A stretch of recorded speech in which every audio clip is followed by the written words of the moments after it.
Angie. I love you. I bridge food with the environment and a deeper connection to consciousness. Join me on Feed Earth Spirit.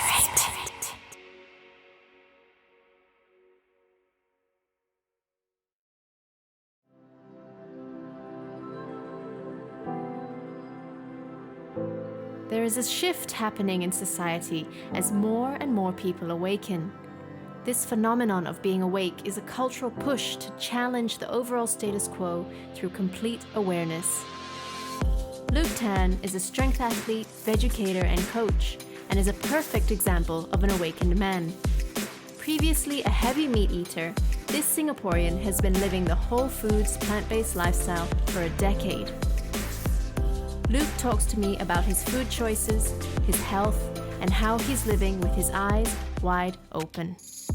All right, Luke Tan. Yes. So good to see you. Thank It is you. great to see you, Ange. Thank you for having me here in your gym. This is where the magic happens, right? This is the war zone. This is the dungeon, whatever way you want to look at it. But this is where the magic happens, indeed. You used to be a heavy meat eater, right? Mm-hmm. So what was the reason you changed your lifestyle? So I was a kilo a day meat eating bodybuilder. So I had my chicken day, my pork day. I was cycling through my proteins. I even feel weird saying that. But yeah, because I was on this kind of typical bodybuilder's lifestyle, high protein, low carb, my wife Emily, whom you know as well, was following my lifestyle, and she had chronic digestive issues. At one point we were worried that she had cancer. So she went on this lifestyle first for health reasons. And while she was on this lifestyle, she shared a few books with me, Vegan Bodybuilding and Fitness by Robert Cheek, Food Revolution by John Robbins, and I was suddenly starting to be aware of the impact of my food choices. But the penny really dropped for me when one of my friends shared with me the documentary Earthlings, and I watched Earthlings with Emily and we were just horrified, and I suddenly made the connection, and that was what really flipped the switch for me. So overnight I became vegan, not knowing how I would do it, but I knew instinctively and emotionally and spiritually I felt that was the right thing to do. So I jumped in head first. Typical bodybuilder's mindset, kilo for kilo, a kilo of pork and beef to a kilo of tofu, 800 grams of beans. I was pretty gassy, as you can imagine. And moving forwards, I competed as an athlete in bodybuilding and CrossFit, and for me was trying to be a positive example of the lifestyle. And now as a co-host of the Plant Fit Summit, trying to maximize my impact and get this message out so that people can, whether they want to tiptoe or jump head first into this lifestyle, to be able to do it with the right knowledge and inspiration and a strong reason behind it, because I think this is the way forward.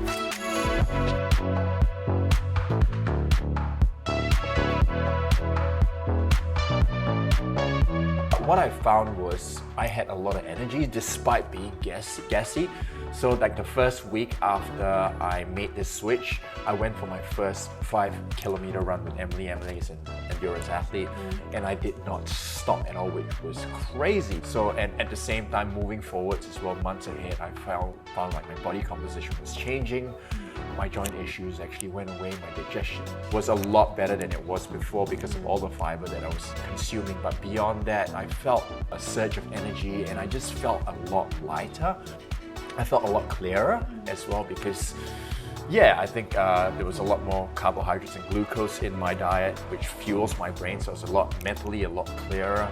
Emotionally, I felt more connected because I finally made a connection to the food that I was eating, and almost to a certain degree look at them as macronutrients. They're more than macronutrients. They're living beings that deserve love, deserve care.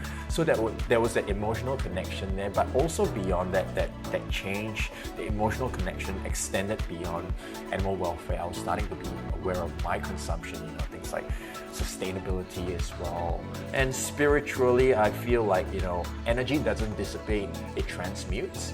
When an animal experiences stress just before slaughter, that energy does not disappear. You ingest that stress, and because I wasn't consuming death, I feel a lot more connected spiritually.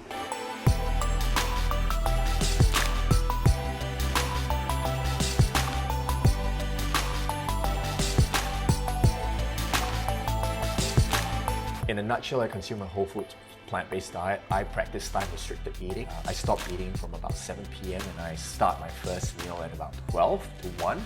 And to ease my digestive system into the day ahead, I might have like a green smoothie. And then after that, I will have my bowl of oats, which I've had for years now. It's really just a bowl of oats, which is about 1,200 calories. It consists of nuts and seeds, fruits, maybe an omega-3 source, ground flax seeds, chia seeds, and shaken with soy milk and a plant-based protein powder.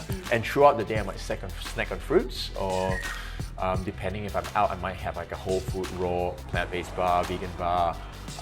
Fruits are my go-to, especially in tropical Singapore. And then dinner time could be whole grain pasta, could be a pasta bake, could be a tofu stir fry, could be a bean burrito. But I also want to highlight the fact that I drink a fair bit of water, especially in Singapore. It's really hot. You've got a training. massive- Yeah, I've got massive. I set Show my us this one. I set my quota of at least 3 liters a day.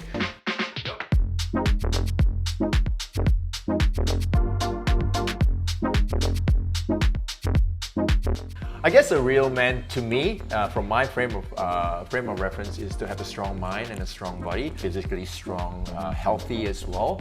So looking at that physical realm, but mentally strong, to be mentally tough, to be able to not shy away from challenge, lean into discomfort, and also take ownership of their past, but also to be emotionally aware, emotionally connected, because I feel like compassion is strength, being vulnerable is being strong. And I think sometimes as male, and that masculine persona and that ego kind of masculine and aggressive demeanor is a sign of emotional immaturity.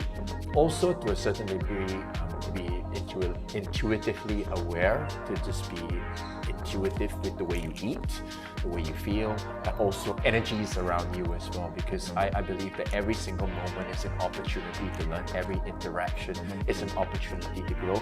It's whether you're open to it or not. I think we need more unity in this world. We need men to step up, men to take ownership, and men to laugh and love more.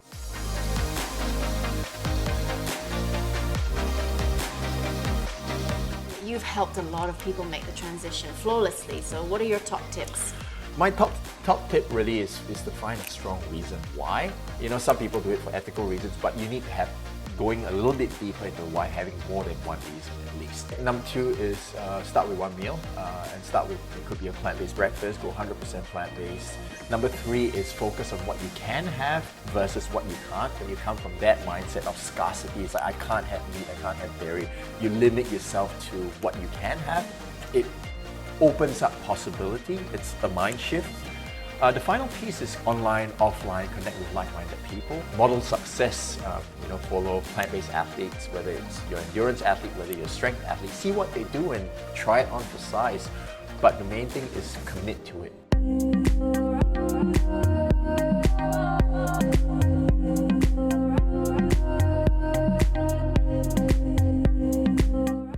So look, what do you do to stay in touch with your higher self? Do you meditate? Yes, I do meditate every day. I do journaling as well. I do breath work as well. Once a week, I schedule time in nature. So it could just be sitting by the river, or it could just be walking in the park, but being fully present. The last piece is consciously trying to activate my witness. So meaning that when I am aware of certain emotions that rise or certain reactions that occur, rather than connecting and reacting to these emotions, just to take a step back to see where is that coming from. Do you think that COVID, like the situation around, I know Singapore we're kind of pretty much back to normal, very low cases, but around the world it's still escalating. Do you think this is the right time for people to actually experiment with more of a plant-based diet and experiment with meditation? COVID, I think 2 words come to mind: immunity and connection. So immunity in the sense where, if you follow a whole food plant-based diet, you're getting a lot more fiber, you're getting a lot more vitamins, antioxidants, Any plant-based food, whole plant-based food has anywhere up to 64 times more antioxidants than animal-based food. So you're going to boost your immunity. Connection is another piece because everybody's locked up, everybody's feeling alone. I think it's a great time for you to connect within with meditation, journaling practices. That's really great. Thank you so much, Luke. Thank Pleasure. you for sharing your wisdom. Pleasure. And let's hope more people will actually see it and go, you know what, I want to be more like this guy. Be like you. Be more of who you are. Yeah, or inspire, exactly, to be the best that you can be. So thank Indeed. you. Thank you. Pleasure.